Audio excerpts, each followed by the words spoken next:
All right, let's get right into it. Today, we're going to try and crack the code on one of the toughest nuts in health tech. How do these world-changing digital health ideas actually make money and become sustainable businesses? Let's dive in.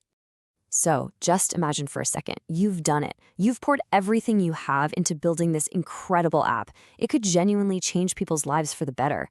The tech is amazing, the design is beautiful, but now this giant question mark is just hanging over your head. And that's it, right? That is the billion-dollar question every single founder in this space has to face. See, it's not enough to have a brilliant product. You've got to have a business model that actually works. This is where that amazing innovation smacks right into reality. Okay, so think about your revenue strategy less like a single fixed path and more like a menu of options. Each one has its own flavor, its own price, and its own special perks.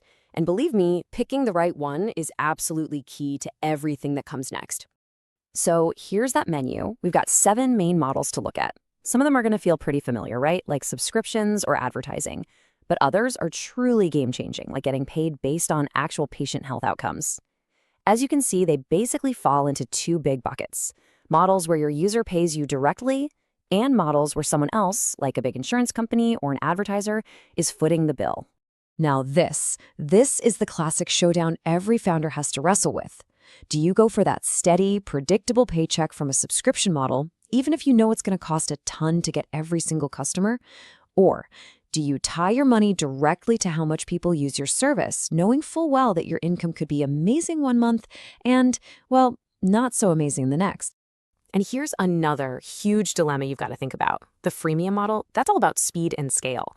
You're trying to get millions of people using your app for free and just praying that a small fraction of them will eventually pay for premium features.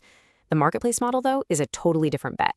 It's a bet on your partners. Your success is locked into their success, which is super powerful, but it also means you're not 100% in the driver's seat. But this one, wow. This is the model that could really, truly change the whole game. I mean, imagine getting paid not for just providing a service, but for actually delivering health. An insurance company only pays you if your app can prove it kept people from going back to the hospital. It's the perfect alignment of money and well-being.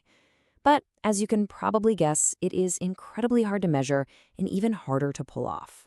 So here's the big takeaway from all this. There's no silver bullet. There just isn't. Every single one of these models is a trade-off. Your job is to pick the engine that is perfectly suited to power your specific vehicle for your specific journey. So let's look at what those trade-offs actually look like. And this chart just lays it out so clearly. Look at this. A subscription gives you that beautiful, high predictability. You know exactly what money is coming in the door. Freemium, on the other hand, gives you that shot at explosive viral growth, a massive audience. And then you've got pay-per-use, kind of sitting there with revenue that could shoot for the moon or fall flat. You really can't have it all. You know, this quote just nails it. It really gets to the core of the issue. Your revenue model isn't just some numbers on a spreadsheet. It's a statement. It's a statement about what you believe in and what value you're actually delivering. If your business model feels disconnected from your mission, you've got a serious problem. Okay, so let's take all this theory and see how it works in the real world. Because, choosing a model in a vacuum is one thing. The real test is making it work on the ground in one of the world's most exciting and most challenging markets, Indonesia. In Indonesia, you're playing a completely different game with a unique set of rules. For one, you absolutely cannot ignore the huge national health insurance system BPJS. You have to embrace digital payments because a lot of people don't even have bank accounts. You have to build for extreme price sensitivity. And if you decide to go after those big government contracts, just be ready for a long, complicated journey. This right here is the #1 thing to remember for any consumer health product in that market. You could have the most advanced technology on the planet, but if the price isn't right for the local customer, it's just not going to fly. Affordability has to be part of the DNA from day one. So, how do you actually piece all of this together? Well, it all comes down to creating a blueprint that is custom-made for your specific company and your specific market. And here it is, your 3-step plan. First, be brutally honest with yourself. What is the real value you are providing? Second, really dig into the trade-offs we talked about and figure out which model's pros are worth the cons for you. And finally, you have to stress test that choice against the reality of your market, whether that's Indonesia or Indiana. And really, that brings us to the most important point of all. You have to stop looking for the one best way to make money in digital health. It simply doesn't exist. The only thing that exists is the best fit, that perfect alignment between the thing you've built, the people you built it for, and the place where they live. So I'm going to leave you with this question to chew on.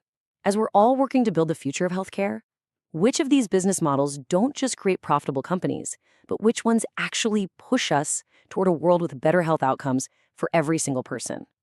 The answer to that question, well, that could define the next decade of innovation.